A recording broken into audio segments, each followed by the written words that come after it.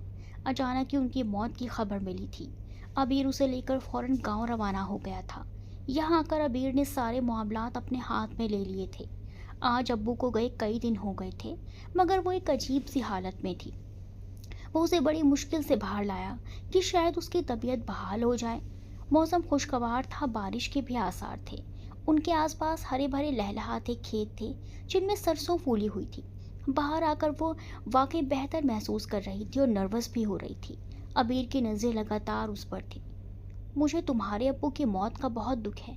وہ اس طرح شاید پہلی بار اس کے سامنے افسوس کر رہا تھا۔ میری ان سے ملاقات کم رہی، مگر میں جانتا ہوں وہ ایک قابل اور شکر گزار انسان تھے۔ ان کی یہ خوبیاں یمنا سے بہتر کون جانتا تھا۔ ابو کی پینشن کم تھی اور گھر کا خرچ زیادہ۔ کئی دفعہ دواؤں اور گروسری میں کسی ایک کا فیصلہ کرنا پڑتا۔ وہ اس وقت بہت چھوٹی تھی، مگر سب کچھ سمجھنے لگی تھی۔ تب وہ چپ چاپ جا کر گھر کا سامان لے آتے۔ امی ناراض ہوتی۔ یہی وجہ ہے کہ جب ابو نے اسے پڑھائی کے لیے شہر بھیجنا چاہا تو اس نے صاف انکار کر دیا۔ پریشانیوں میں گھرے ماں باپ کو چھوڑ کر جانا اس نے پسند نہیں کیا۔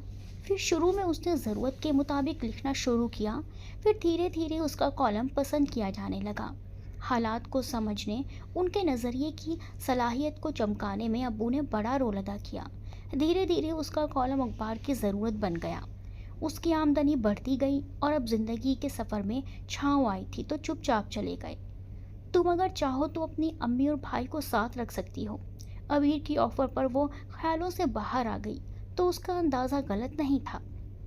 وہ ایک اچھا انسان تھا۔ پھر جس طرح ابو کے ڈیتھ کے بعد سے اس کے خاندان کے تمام معاملات سنبھال رکھے تھے، وہ اس کی احسان مند تھی۔ عبیر کا مزاج، اس کا رویہ بدل رہا تھا۔ اس کا کالم بھی وہ پابندی سے پڑھتا تھا، یعنی وہ جان چکا تھا۔ وہ اپنی سوچوں میں گم تھی اور وہ اسے بہت غور سے دیکھ رہا تھا۔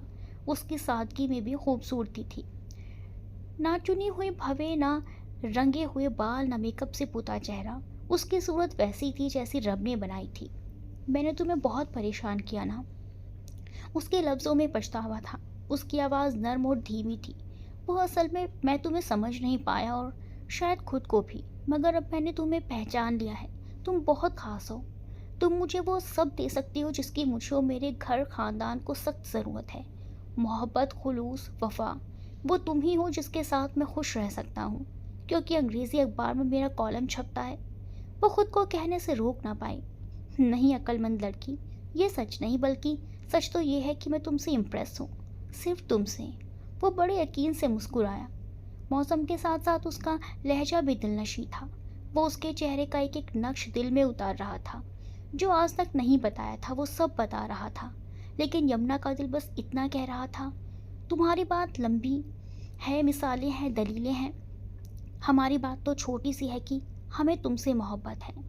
اگر آپ کو یہ کہانی پسند آئی ہو تو اسے لائک کریں، شیئر کریں اور چینل کو سبسکرائب کرنا نہ بھولیں۔